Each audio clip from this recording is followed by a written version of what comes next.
हरे कृष्णा। आप सभी को कृष्ण जन्माष्टमी की हार्दिक शुभकामनाएं। आज भगवान श्री कृष्ण का जन्म की संपूर्ण व्रत कथा जरूर सुने। भगवान श्री कृष्ण ने आधी रात में क्यों जन्म लिए थे? जन्माष्टमी पर जरूर व्रत कथा आवश्यक पढ़ें। भादो मास के कृष्ण पक्ष की अष्टमी तिथि है। इसी दिन भगवान श्री कृष्ण का जन्म पर्व हर्षोल्लास के साथ देश भर में मनाए जाते हैं। इसी दिन भगवान श्री कृष्ण का जन्म हुआ था। भगवान श्री कृष्ण का जन्म मथुरा के कारागार में वासुदेव की पत्नी देवकी के गर्भ से हुए थे। द्वापर में युग में भाद्रपद मास कृष्ण पक्ष की अष्टमी तिथि की आधी रात को मथुरा का कारागार, जो मामा कंस के कारागार था, वासुदेव ने उन्हें भगवान श्री कृष्ण के पिता थे और देवकी माता के गर्भ से भगवान श्री कृष्ण जन्म लिए।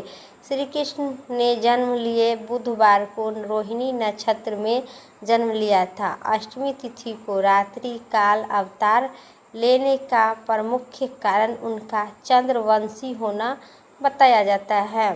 श्री कृष्ण ने चंद्रवंशी चंद्रदेव उनके पूर्वज और बुध चंद्रमा के पुत्र, इसी कारण चंद्रवंश में पुत्रवत जन्म लेने के लिए कृष्ण ने बुधवार का दिन चुना था।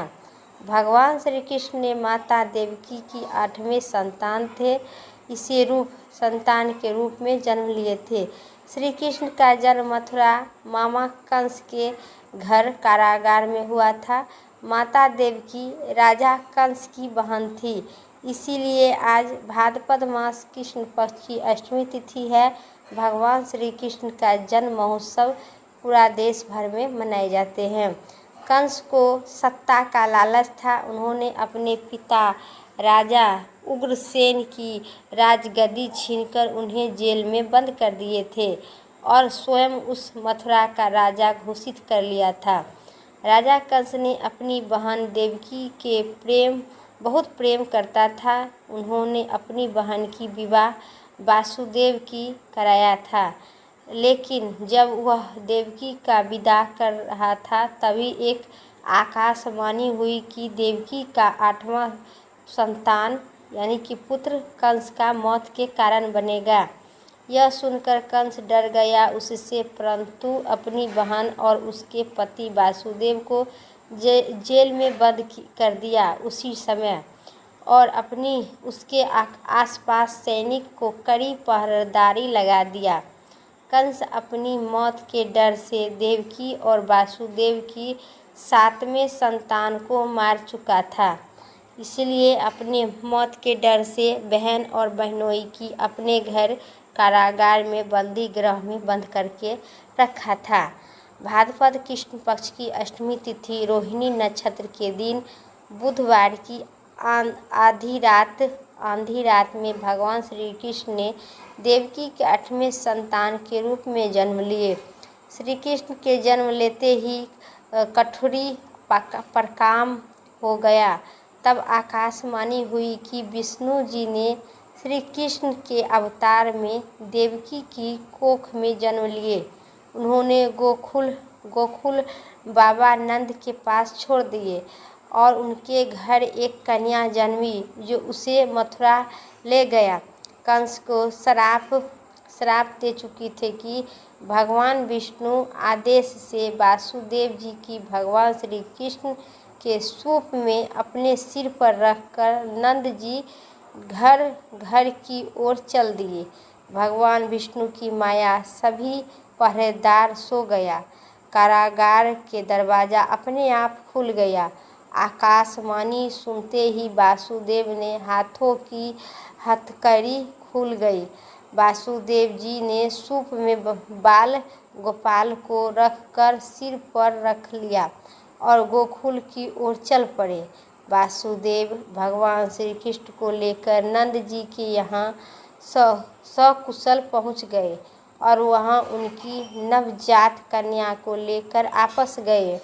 जब कंस को देवकी की 8वीं संतान के जन्म की सूचना मिली तो वह तत्काल कारागार में आया और कन्या को छीनकर पृथ्वी पर पटक ना चाहा, लेकिन वह कन्या उसके हाथ से निकलकर आसमान में चली गई। फिर कन्या ने कहा, हे मूर्ख कंस, तुमने मारने वाला जन्म ले चुका है और वह वृंदावन पहुंच गया है। वह कन्या कोई और नहीं है, स्वयं योग माया थी।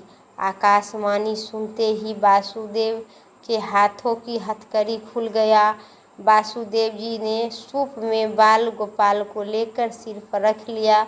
गोकुल वासुदेव भगवान श्री कृष्ण को लेकर नंद जी यहाँ सकुशल पहुँच गए और नंद जी को पुत्री के ले गए और अपने सकुशल कृष्ण के यहाँ पहुँचा गए। वह तत्काल कारागार में आया और उस कन्या को देखा। कन्या एक लक्ष्मी रूपी भगवान स्वयं भगवती दुर्गा थी। फिर कन्या ने कहा, ए मूर्ख, तुम्हारे मारने वाला जन्म ले चुका है, वह वृंदावन पहुंच गया। कन्या का कोई और नहीं, स्वयं योग माया माता दुर्गा थी। इसी प्रकार भगवान श्री कृष्ण जन्म लिए और मामा कंस का वध किए। उसी समय से भगवान श्री कृष्ण के भाद्रपद मास कृष्ण पक्ष की अष्टमी तिथि, जो रात रोहिणी नक्षत्र में भगवान का जन्म हुआ, उसी टाइम से पूरे देश में हर्षोल्लास के साथ कृष्णाष्टमी मनाए जाते हैं। मेरा जानकारी इतना ही तथा वीडियो अच्छी लगे तो लाइक करिए, चैनल पर नए सब्सक्राइब करके कमेंट में कृष्ण भगवान की जय जरूर लिखें।